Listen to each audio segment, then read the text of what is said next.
a black attorney, fresh off a week of tackling systemic injustice at a corporate conference, is ready to head home and find peace. But the moment she enters the airport, everything takes a sharp turn. A gate agent accuses her of falsifying her first-class ticket, humiliating her in front of a growing crowd. Just minutes later, the situation spirals further when the truth about her identity is revealed. And what happens next shocks everyone in the terminal. It sets off a chain reaction of accountability and justice that no one could have predicted. Stay with me. This is a story you don't want to miss. Before we dive in, let me know in the comments where you're tuning in from today. If you find this story impactful, don't forget to like and subscribe for more stories that matter. It all started as just another flight. The airport, with all its sterile efficiency, pulsed with the chaotic energy of movement. Suitcases dragging, announcements echoing, voices rising and falling like waves in the tide. Naomi Harris stood at gate 32, her tailored navy suit an armor of precision and intent. She wasn't just traveling, she was representing. In her hand was a first-class boarding pass, crisp and pristine, a symbol of her place in a world that often questioned her belonging. Naomi scanned the crowd, her sharp eyes missing nothing: the hurried families, the business people absorbed in their devices, the way the gate agent's gaze lingered a fraction too long on some passengers. Like a subtle judgment passed before a word was spoken. The agent, a middle-aged woman with a name tag reading Ms. Whitaker, stood with a posture that suggested authority. Or perhaps just its performance. Naomi stepped forward, her heels clicking with purpose against the polished floor. She offered her boarding pass with a polite smile, the kind that carried a lifetime of practiced diplomacy. "Good morning." Ms. Whitaker barely glanced at the pass before her brow furrowed. She held it up, tilting it slightly, as though the paper itself might betray a secret.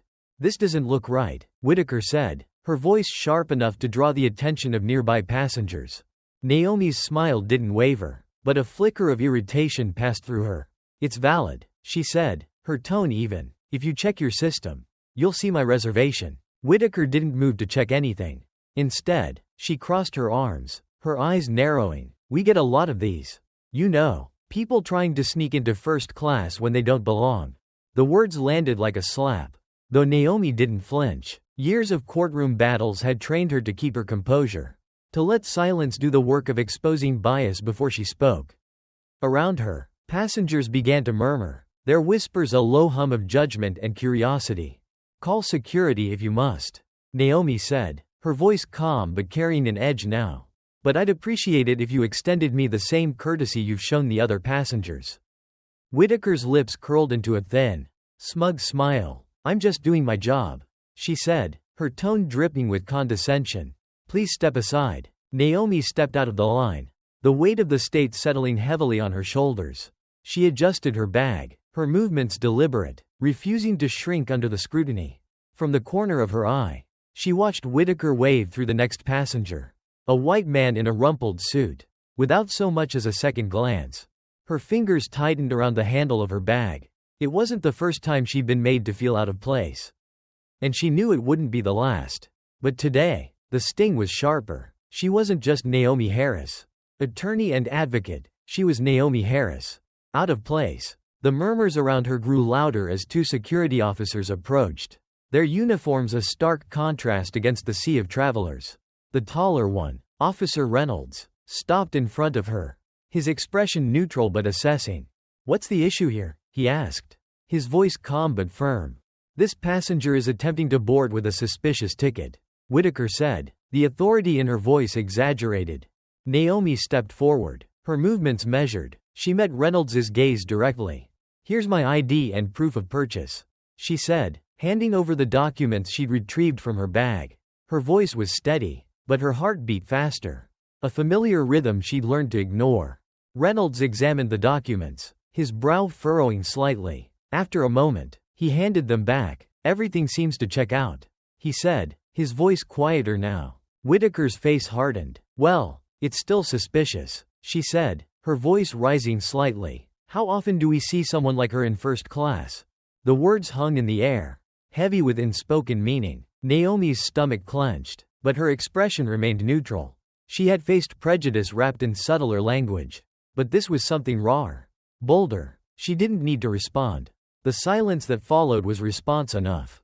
Reynolds shifted uncomfortably, glancing between Whitaker and Naomi. "If the ticket is valid," he said carefully, "she's allowed to board." Whitaker's smugness faltered, but she recovered quickly. "I'll need to confirm with the manager," she said, already reaching for the phone. Naomi stepped back, her gaze steady as she watched the scene unfold. She wasn't just watching Whitaker now, she was observing the entire room. The passengers, some whispering, others avoiding eye contact. The officers, their authority tempered by Whitaker's bias. The way one moment of doubt could ripple outward, exposing cracks in the veneer of civility. This wasn't about a ticket anymore. This was about principle. Naomi Harris had spent her life fighting battles like this. But today, she wasn't just fighting for herself. She was fighting for everyone who had ever been told they didn't belong. And as the minutes stretched into what felt like hours, she thought to herself, "You're about to learn exactly who I am." The hum of the airport seemed to grow louder, an indistinct roar pressing against Naomi Harris as she stood at the edge of the boarding area, her calm mask firmly in place. Around her, the whispers had grown bolder, curiosity and judgment mingling in the states of passengers waiting to see how the scene would unfold. Naomi felt the weight of their attention. Not new, not unexpected, but no less exhausting for its familiarity. The gate agent, Ms. Whitaker, stood with one hand on the counter and the other clutching a phone. Her clipped words carrying the air of self-righteous urgency. "Yes, I need a manager at gate 32. There's a situation with a passenger," she said, glancing at Naomi as if her presence alone explained the need for escalation. Naomi adjusted her blazer, a deliberate gesture to center herself. She wasn't here to beg for validation. She was here to assert what was already hers. The challenge was not in proving her worth. It was in navigating a system that demanded proof in the first place. The minutes stretched long and heavy. Naomi stood in silence, her sharp eyes taking in every detail. The discomfort etched into Officer Reynolds's posture as he shifted his weight from one foot to the other. The hushed conversations between other passengers. Their words just out of reach but their meaning clear, the faint smirk still lingering on Whitaker's lips as she avoided Naomi's gaze. Finally, a man in a neatly pressed navy suit approached the gate, his stride purposeful but hesitant. His badge identified him as John Benson, gate manager. He exuded the polished calm of someone accustomed to diffusing complaints without ever fully addressing them. "What's the issue here?" Benson asked, his voice neutral but firm. Whitaker straightened, eager to explain. "This passenger's ticket is suspicious," she said. "I've asked security to intervene, but I wanted to confirm with you before proceeding." Naomi stepped forward before Benson could respond, her voice cutting through the air like a blade. "My name is Naomi Harris. I've provided valid ID and proof of purchase, both of which have already been verified by your security team. The only thing suspicious here is the way I'm being treated."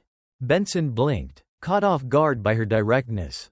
He turned to Reynolds, who nodded reluctantly. "Everything checks out," the officer said. "There's no issue with the ticket." Whitaker's face tightened, her earlier confidence slipping. "It just doesn't add up," she said, her voice rising slightly. "She doesn't act like a first-class passenger." The words hung in the air, louder than any shout could have been. Benson's expression darkened, though he kept his tone professional. "Ms. Whitaker," he said, a hint of warning in his voice.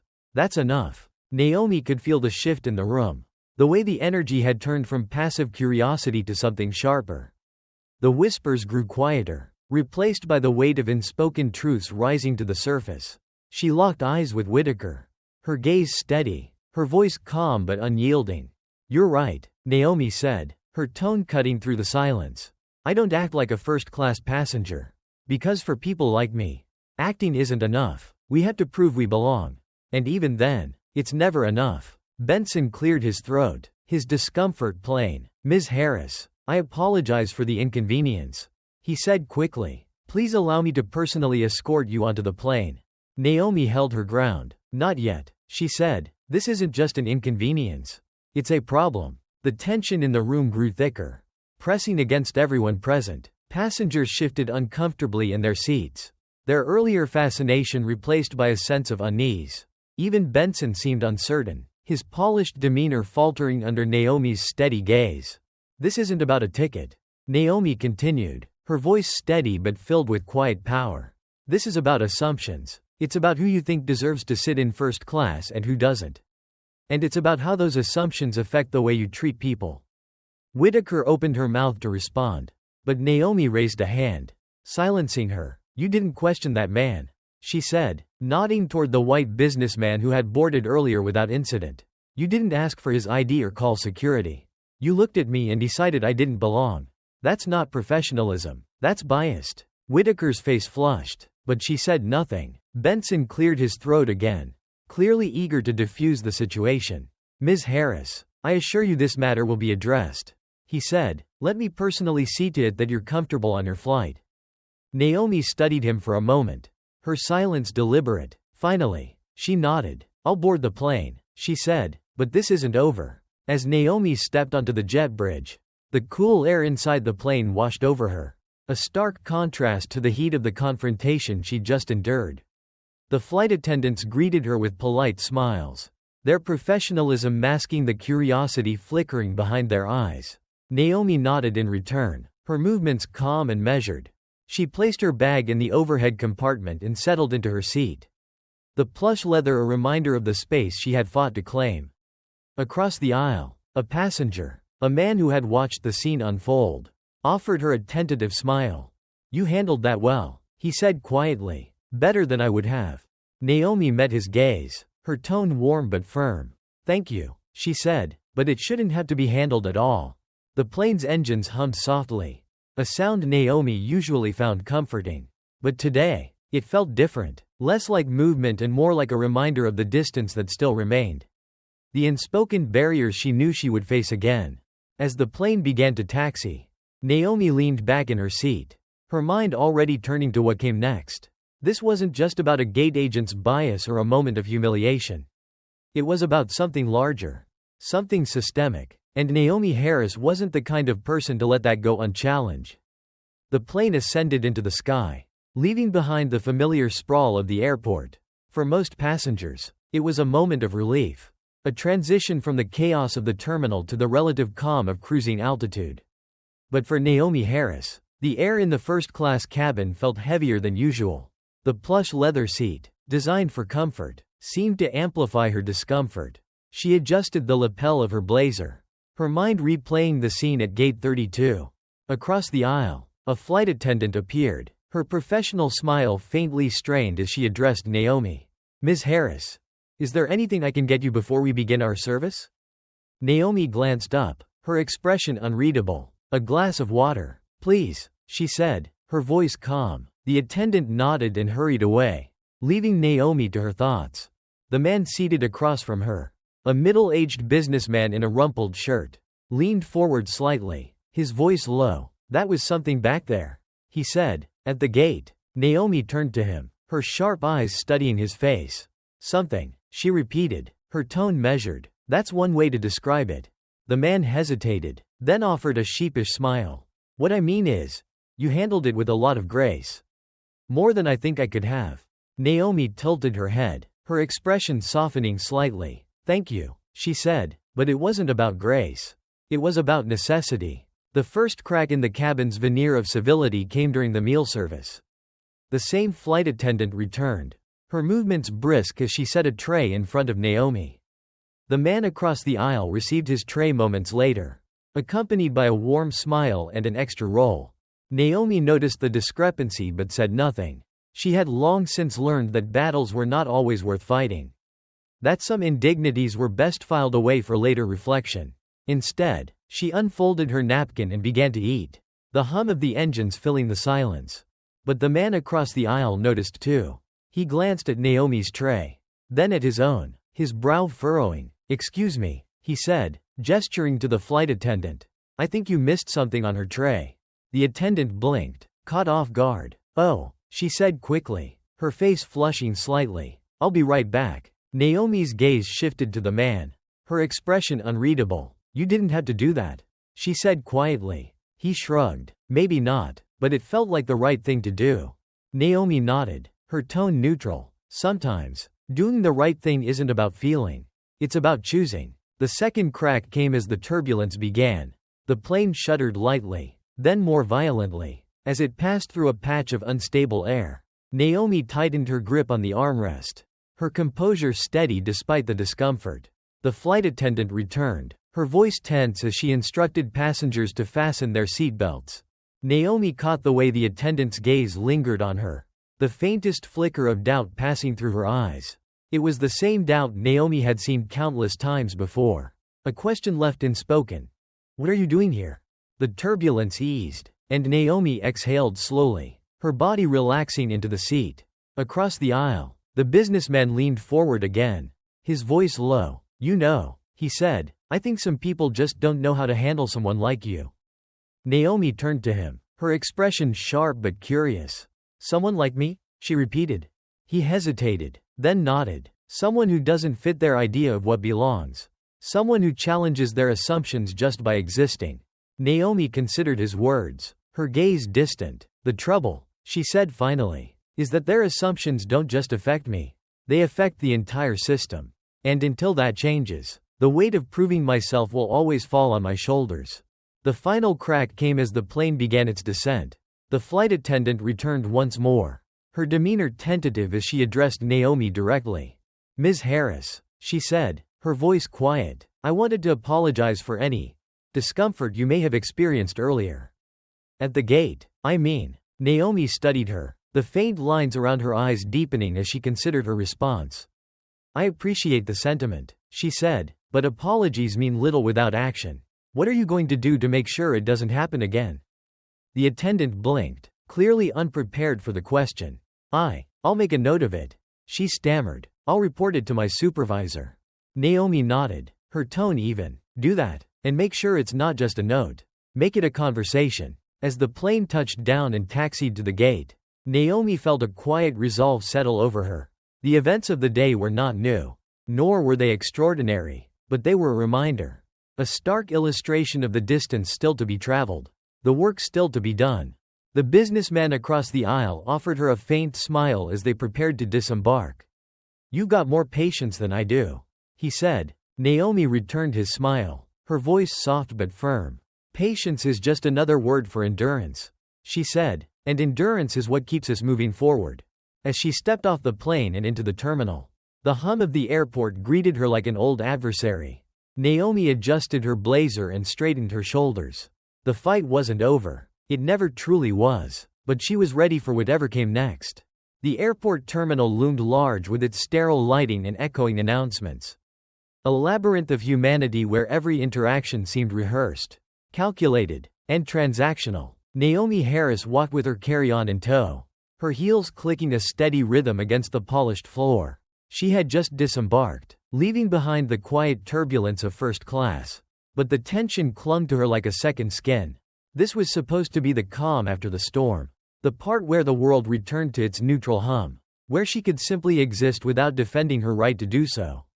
But the gate confrontation lingered in her mind, an ache just beneath the surface. Her shoulders squared instinctively, the armor she wore against a world that too often demanded explanations for her presence. The first challenge of the terminal came quickly. Naomi approached the escalator leading to baggage claim, her phone vibrating with a notification. She glanced at the screen. A message from the legal team at her firm, reminding her of the high-stakes meeting waiting for her the next morning. She was about to slip the phone into her bag when a voice, low and sharp, cut through the din. "Excuse me, miss?" Naomi turned to find a man in a TSA uniform walking toward her. His expression neither hostile nor friendly, just guarded. Beside him was another officer, a younger woman who looked vaguely uncomfortable. Naomi raised an eyebrow. "Waiting. We need to check your carry-on," the man said, gesturing toward her bag. Her fingers tightened on the handle. "Why?" she asked, her voice calm but firm. "Just a routine inspection," he replied, though his tone suggested otherwise. Naomi tilted her head slightly, her sharp gaze meeting his. "If it's routine, then why wasn't anyone else pulled aside?" The younger officer shifted uneasily, her eyes darting between Naomi and her colleague. The man hesitated, his composure faltering under Naomi's scrutiny. "Ma'am, this will only take a moment," he said, his tone edging toward impatience. Naomi exhaled slowly, her pulse steady despite the rising tension. She placed her bag on the table they had directed her to. watching as the man unzipped it with exaggerated care. He rifled through its contents, his movements perfunctory but intrusive. Finally, he stepped back, his expression unreadable. "You're clear," he said, zipping the bag closed and pushing it toward her. Naomi didn't move immediately. Instead, she looked at him, her voice steady but cutting. "Next time, consider what routine really means." The man said nothing, but the younger officer's eyes dropped to the floor, guilt flashing across her face. The second challenge came in the form of silence, which Naomi recognized as a weapon as much as a reprieve. She descended the escalator toward baggage claim, her thoughts spinning. Around her, people moved with purpose, their voices blending into the background noise. No one looked her way. But the moment at security clung to her like a bruise, a reminder that scrutiny didn't always come with fanfare. Sometimes, it arrived quietly, settling into the cracks of everyday life. She retrieved her suitcase without incident and headed toward the exit, where a car service awaited her. The driver stood holding a sign with her name, his face neutral, but as she approached, his expression shifted, just slightly, a flicker of surprise that was gone almost as quickly as it came. "Ms. Harris," he said, opening the door with a practiced flourish. "Welcome." Naomi nodded, sliding into the backseat. The leather interior was cool against her skin, and she let her head rest briefly against the seat. The car pulled away from the curb, merging into the flow of traffic, but her mind remained rooted in the terminal. The third challenge arrived when Naomi reached her hotel, a sleek tower of glass and steel that overlooked the city skyline. The lobby was immaculate, its floors gleaming under soft lighting. As she approached the check-in counter, the clerk, a young woman with a polished appearance, offered her a polite smile. "Good evening, Ms. Harris," the clerk said, her tone warm but rehearsed. "Welcome to the Regency Hotel. Do you have your reservation number?" Naomi handed over her ID, her movements fluid and precise. The clerk entered the information into her computer, her fingers moving quickly over the keys. But then she paused, her brow furrowing slightly. "I'm sorry," the clerk said, her voice hesitant. "I don't see a reservation under your name." Naomi's expression didn't change, but a faint tension rippled through her posture. "Check again," she said, her tone calm but edged with steel. The clerk tried again, her brow furrowing deeper. "It's possible there's been a mix-up," she said. "Do you have confirmation of your booking?" Naomi retrieved her phone and pulled up the email, sliding it across the counter. The clerk's eyes scanned the screen, her expression shifting to one of embarrassment. "I'm so sorry for the inconvenience," she said quickly, typing rapidly. "It appears your reservation was misfiled, but I'll fix it right away." Naomi didn't respond immediately. She waited, watching as the clerk fumbled to correct the mistake. When the clerk finally handed over the key card, her face flushed. Naomi took it without comment. The room was quiet and cool, a sanctuary from the chaos of the day. Naomi set her bags down carefully, her movements deliberate. She stood by the window for a long moment, staring out at the city lights below. The events of the day replayed in her mind, not as isolated incidents, but as threads in a larger tapestry. Each moment, the gate confrontation, the security check, the misplaced reservation, was small on its own, easily dismissed or explained away. But together, they painted a picture Naomi knew too well. It was the quiet erosion of dignity, the constant demand to justify her presence in spaces she had worked tirelessly to occupy. She took a deep breath, her reflection in the window staring back at her. The fight wasn't new, nor was it unexpected, but as she prepared for the meeting that awaited her the next morning, she felt a renewed sense of purpose. These moments were not just personal. They were part of a larger battle, one she was determined to confront head-on. The night stretched on, the city alive with its own quiet struggles. And in the stillness of her room, Naomi Harris prepared for the next challenge, knowing that each step forward was a victory in itself. The conference room was sterile and cavernous, its walls adorned with minimalist art and framed accolades that seemed to whisper, "We belong here." The table at its center stretched long and polished, a gleaming mirror of ambition. Naomi Harris sat at one end, her posture immaculate, her sharp eyes scanning the room as the other attendees filed in. She recognized the dynamic immediately. There was power in this room, money, influence, legacy, and it moved with practiced ease, the kind that didn't ask permission but assumed its place. But Naomi had not come to blend in. She had come to hold the room accountable. The first challenge came in the form of silence. It was the kind of silence that wasn't passive, but deliberate, a vacuum created by people who didn't know where to place her. Naomi could feel it, the unspoken questions circling the table like vultures. Who is she? Why is she here? When the meeting began, the CEO, a gray-haired man with the calm demeanor of someone accustomed to being deferred to, opened with a few perfunctory remarks. He spoke about progress, about milestones achieved and challenges ahead. But Naomi's attention drifted to the way his gaze skipped over her. The way his words seemed calibrated for an audience that didn't include her. Finally, it was her turn to speak. The room turned toward her, a collective leaning in that felt less like interest and more like scrutiny. Naomi adjusted the papers in front of her, her movements deliberate, and began. "Thank you," she said, her voice steady, cutting through the quiet. "It's important to celebrate progress. But it's equally important to ask, progress for whom?" The room stilled, the air thick with tension. Naomi didn't flinch. She had seen this before. The discomfort of being confronted with questions that demanded more than easy answers. The second challenge came in the form of resistance. A man seated 2 chairs down, a senior executive with a reputation for charm that often masked his condescension, offered a faint smile. "With all due respect," he began, his tone dripping with politeness. "We've made significant strides in diversity and inclusion.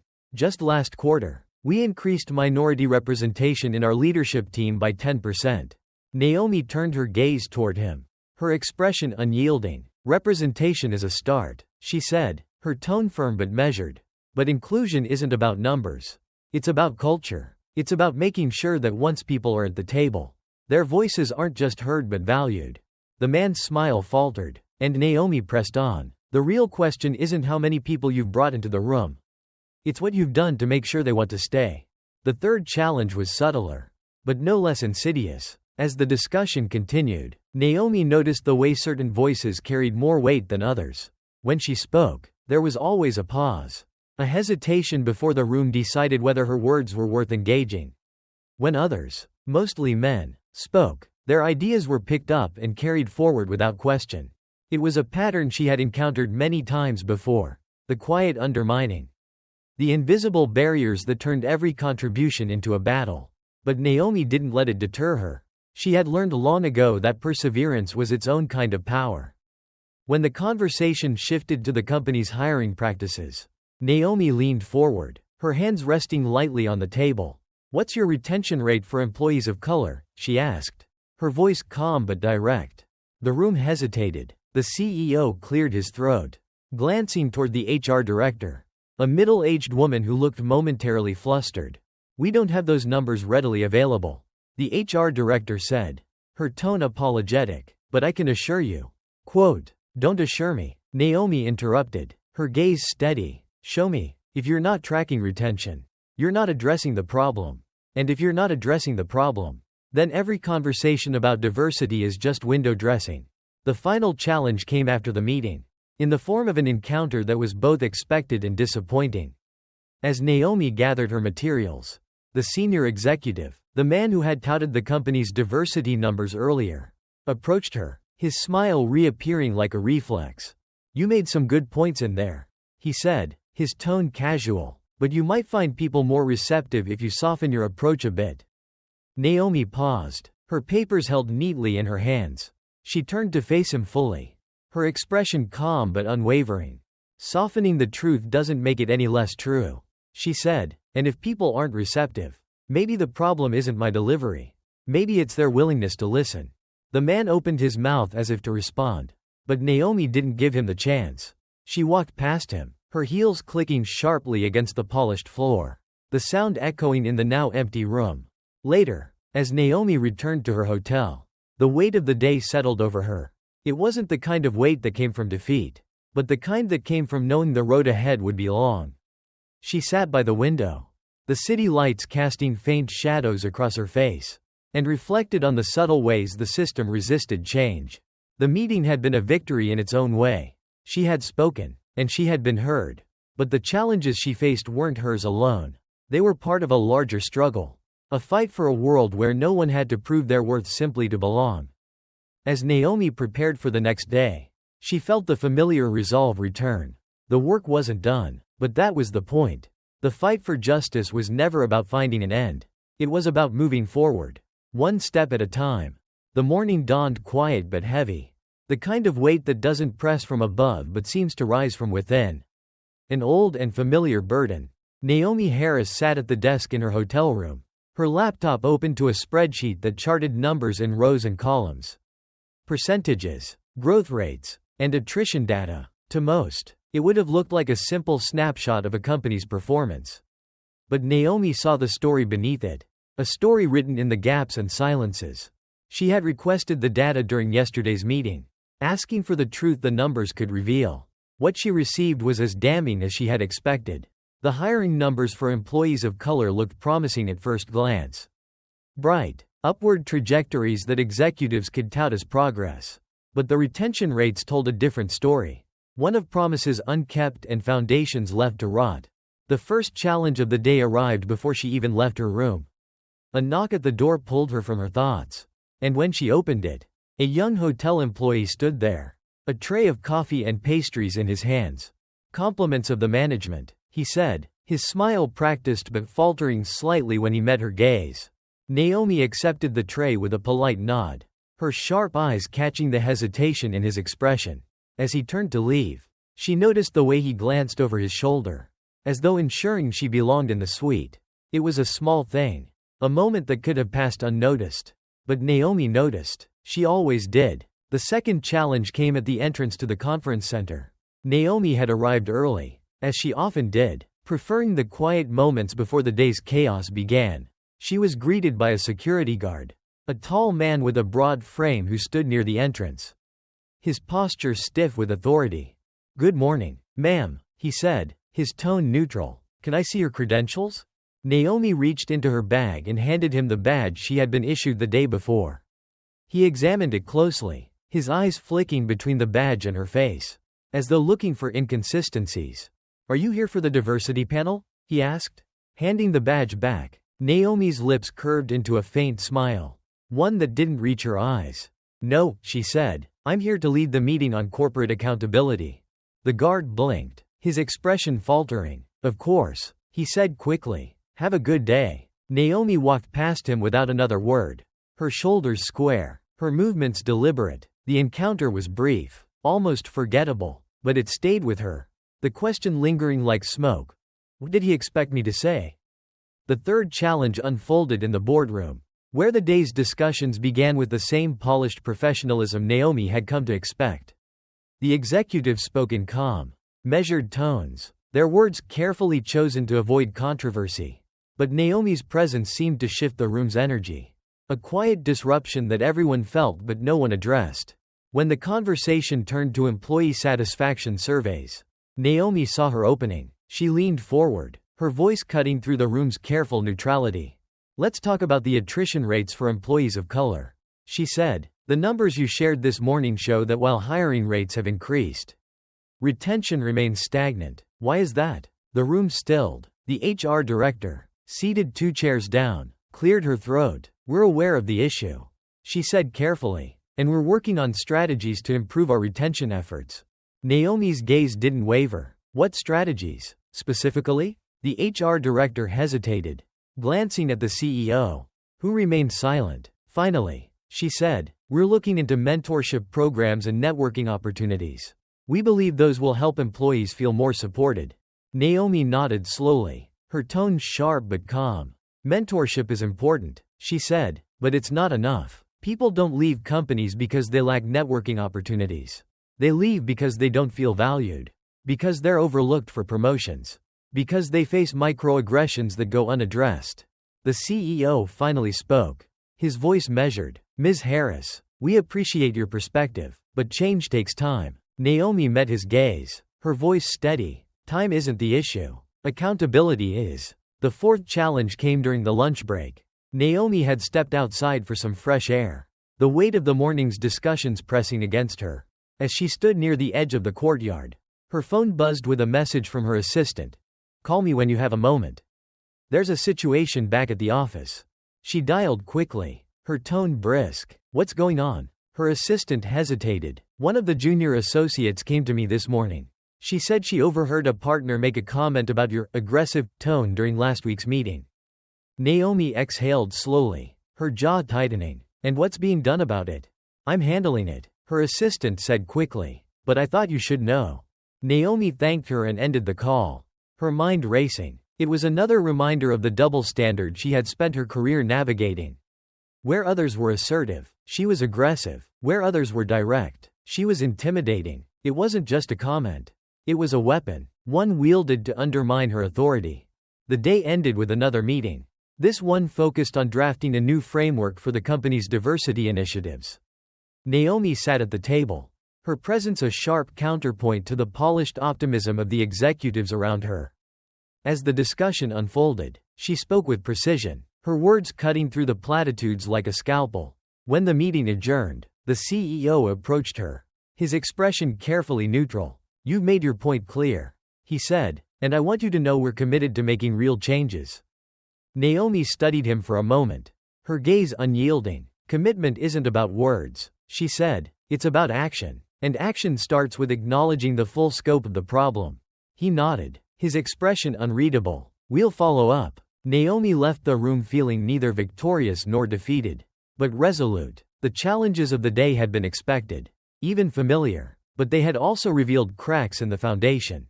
Cracks that she was determined to widen until the truth could no longer be ignored. That evening, as Naomi sat in her hotel room, she reflected on the day's events. Each moment, each conversation, had been a small battle in a larger war. And while the progress was slow, she knew it was worth fighting for. The world wasn't going to change overnight, but it would change, because it had to. And Naomi Harris was willing to carry the weight of that change. One challenge at a time.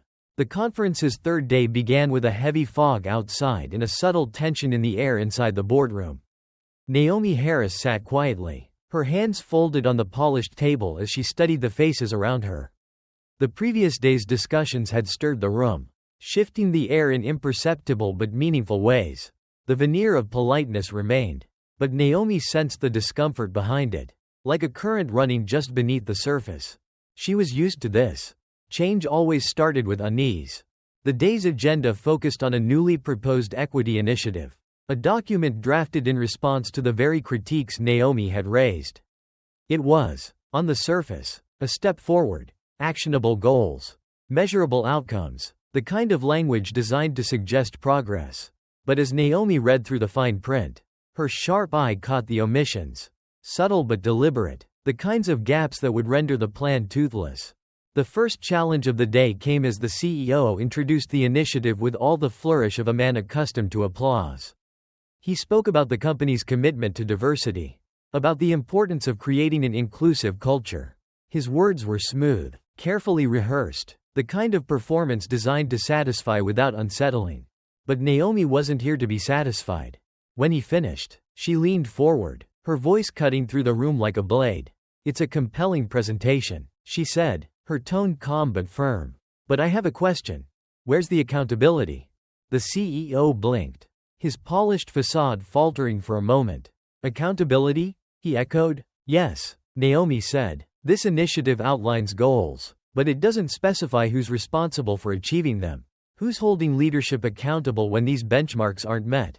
The room stilled. Around the table, executives exchanged uneasy glances, the unspoken question hanging in the air. Why didn't we think of that?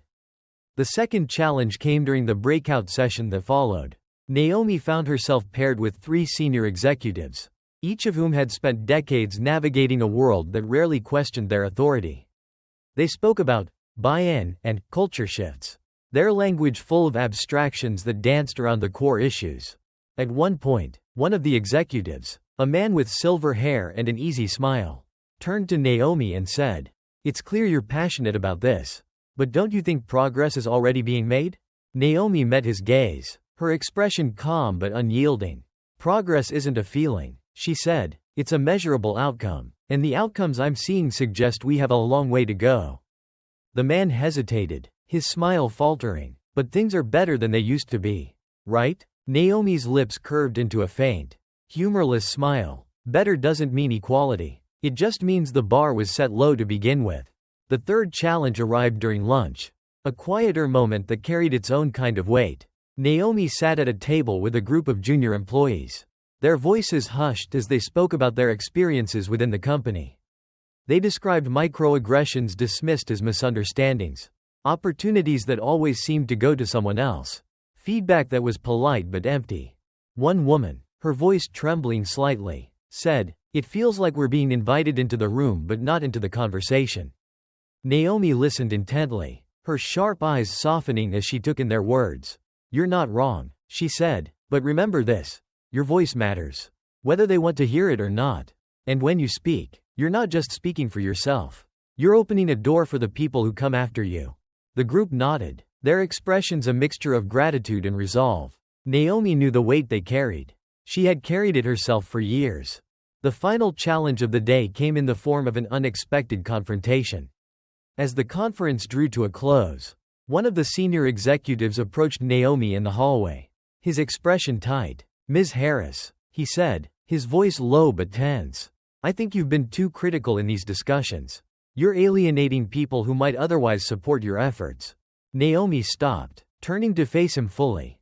"Too critical?" she repeated, her tone sharp but measured. "What you call criticism, I call accountability. And if that alienates people, maybe the problem isn't my approach. Maybe it's their resistance to change." The man's jaw tightened, but he said nothing. Naomi held his gaze for a moment longer before walking away, her heels clicking sharply against the marble floor. That evening, Naomi sat by the window in her hotel room, the city lights casting faint shadows across her face. She thought about the day's events, about the small victories and the larger battles that still lay ahead. The tension she had felt in the boardroom wasn't just resistance. It was the beginning of a reckoning, a crack in the foundation of a system that had long gone unchallenged. Change was slow, often excruciatingly so, but it was also inevitable, as long as people like Naomi were willing to demand it. As she sipped her tea, a faint smile played at the corners of her lips. The work wasn't done, not by a long shot. But today, she had moved the needle, if only slightly, and sometimes, that was enough. The final day of the conference arrived with an air of expectation. As though the room itself held its breath, Naomi Harris stood before the wide glass window in the lobby, watching the city wake up. Outside, the streets buzzed with the rhythms of daily life, a sharp contrast to the polished calm within the conference center. Naomi adjusted her blazer and squared her shoulders, steeling herself for the day's final challenge. Today, she would present her findings, a culmination of days spent dissecting the company's blind spots and tracing the threads of systemic inequality woven into its operations. The data, the testimonials, the moments of discomfort, it all pointed to the same conclusion. The problem wasn't a lack of intention. It was the lack of accountability. The first challenge came as she entered the boardroom. The energy was different today, quieter, more restrained. The executives were seated, their postures rigid, their expressions guarded. Naomi could feel their resistance like a wall, a barrier built of pride, fear, and the weight of unspoken truths. She placed her binder on the table, her movements deliberate. As the room settled into silence, she began, "This week, we've talked a lot about progress," she said, her voice steady, filling the room. "But progress isn't just about what we've done. It's about what we've failed to do."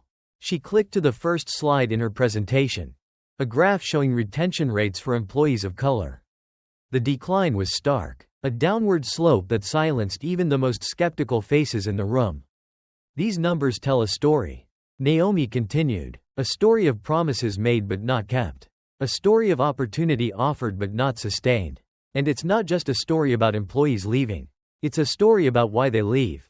The second challenge came as the questions began. A senior executive, the same man who had criticized her approach the day before, leaned forward, his tone carefully neutral. "Ms. Harris," he said, "these are important observations, but don't you think there are factors outside of our control? Personal reasons, family situations, things that might explain these numbers?" Naomi met his gaze, her expression calm but unyielding. "Personal reasons may be part of the equation," she said, "but they don't account for the patterns we see. These numbers aren't about isolated incidents. They're about a culture that makes people feel they don't belong." She clicked to the next slide, a series of employee testimonials.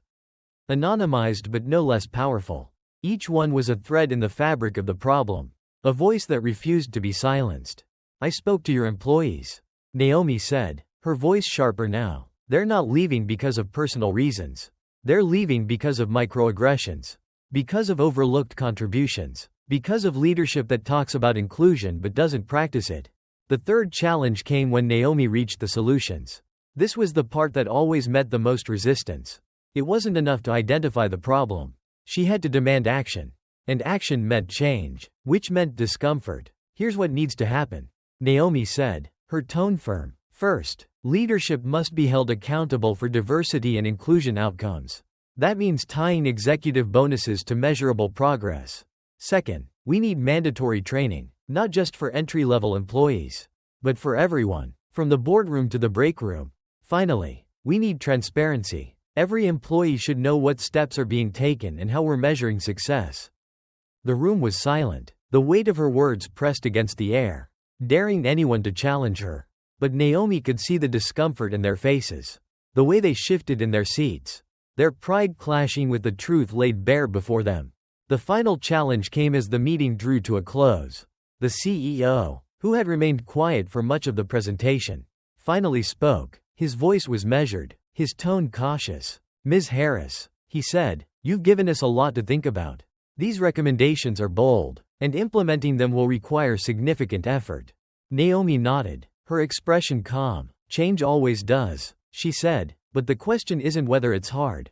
The question is whether it's necessary. The CEO hesitated, then nodded slowly. We'll take this under advisement. Naomi's gaze didn't waver. With respect, Mr. Johnson, advice isn't enough. These aren't just recommendations, they're imperatives. And if you're serious about creating an equitable workplace, you'll start today. Later, as Naomi left the boardroom, she felt the weight of the week settle over her. The challenges had been relentless, each one a reminder of the long road ahead. But there had been moments of progress, too. Moments when the truth had broken through the barriers of pride and fear. She stepped into the cool evening air, the city alive with its own quiet struggles. As she walked toward her car, her phone buzzed with a message from her assistant. Heard about the meeting. They're moving forward with your plan. Nice work. Naomi allowed herself a small smile, her steps steady and sure. The work wasn't done, not by a long shot. But today, she had cracked the foundation of a system that had long resisted change. And in the cracks, she saw the possibility of something new.